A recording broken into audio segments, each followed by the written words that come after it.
আমরা পেয়েছিলাম আমাদের বড় ভাই জনাব নূর ভাই আমাদের মাঝে উপস্থিত হয়েছেন। আমাদের এই যে আমরণ যে অনশন কর্মসূচি রয়েছে এটার সাথে একাত্মতা পোষণের জন্য আমরা ভাইকে ধন্যবাদ জানাচ্ছি, সেই সাথে অভিনন্দন এবং শুভেচ্ছা জানাচ্ছি আমাদের মাঝে উপস্থিত হওয়ার জন্য। সম্মানিত উপস্থিতি, আপনারা অলরেডি জেনেছেন যে ৪৩তম বিসিএস, এই বিসিএস একটা নজিরবিহীন ঘটনা ঘটেছে। সরকারি চাকরিতে এখন প্রায় ৪,৭৩,০০০ পদ শূন্য।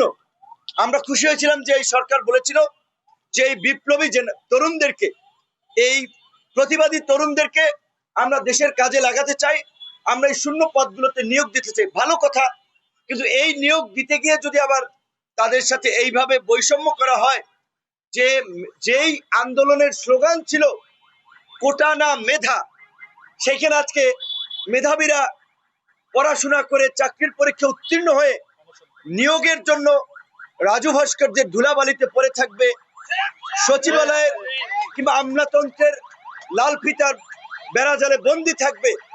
এইটা অমানবিকতা, এইটা এই গণ আন্দোলন, এই ছাত্র যুবক তরুণদের আন্দোলনের সাথে প্রতারণা এবং বেইমানি।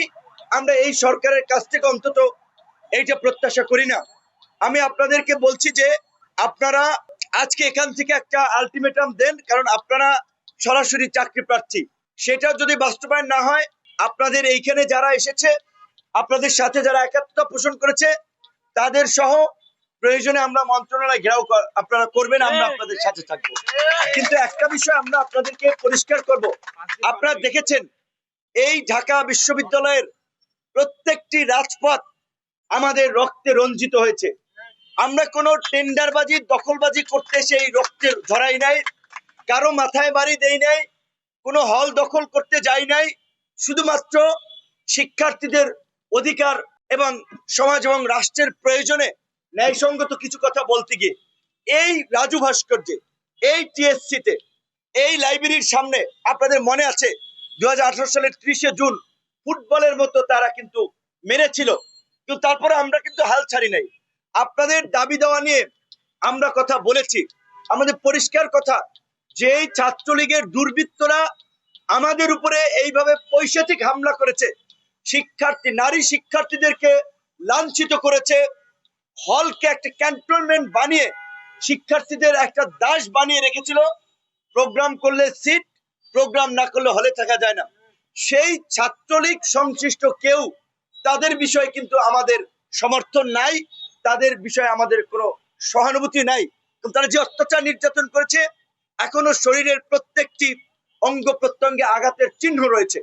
2018 সালের লাইব্রেরির সামনে হামলা সহ 22 সালে আপনারা দেখেছেন এই ডাকসু ভবনে হামলা, 2023 সালের 4 আগস্ট এখানে হামলা, চাবির রিং দিয়ে আমার চোখে আঘাত করেছিল, কানের মধ্যে আঘাত করেছিল।